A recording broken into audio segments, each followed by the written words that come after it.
नमस्ते दोस्तों। आज मैं आप सबको एक कहानी सुनाने जा रहा हूँ। ये कहानी है शौर्या और मीरा की। शहर सुबह जल्दी जग जाता था। दूध वाले की साइकिल, मंदिर की घंटी और गली के मोड़ पर लगने वाला चाय की पहली केतली, सब अपनी अपनी जगह ठीक वक्त पर पहुंच जाते थे। इसी शहर में शौर्या रहता था। लोग उसे पहचानते थे मगर जानते थोड़ा कम थे। शौर्या उन लोगों में से था जो भीड़ का हिस्सा होते हुए भी नजर नहीं आते थे। ना ज़्यादा बोलना, ना ज़्यादा हंसना, बस अपना काम अपनी राह। सुबह 4 बजे उठना, माँ के लिए चाय बनाना और फिर ऑफिस के लिए निकल जाना। यह उसकी ज़िंदगी का सबसे पक्का रूटीन था। माँ कहती थी, बेटा तू थोड़ा अपने बारे में भी सोचा कर। शौर्या बस मुस्कुरा देता। सोचना, यह काम उसने कब का छोड़ दिया था।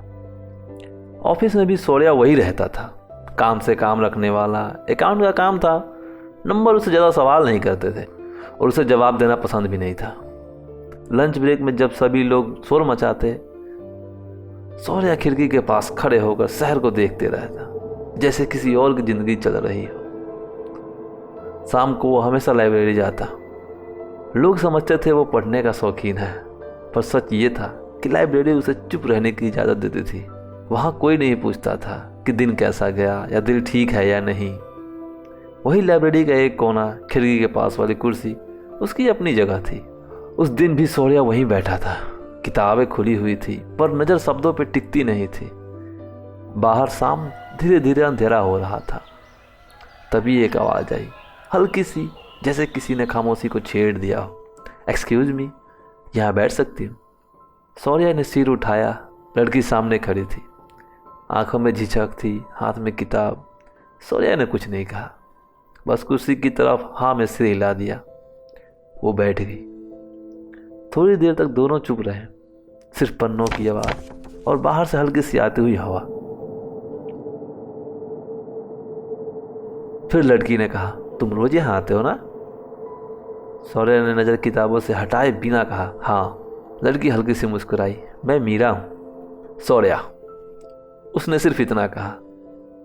नाम के बाद फिर से खामोशी आ गई, पर यह पहले जैसी अजीब नहीं थी। इस बार खामोशी में थोड़ा सा सुकून था। अगले कुछ दिन मीरा लाइब्रेरी आने लगी, कभी शौर्या के पहले, कभी उसके बाद। कभी बात होती, कभी सिर्फ एक दूसरे की मौजूदगी का एहसास। मीरा बोलती थी अपनी पढ़ाई के बारे में, शहर के बारे में।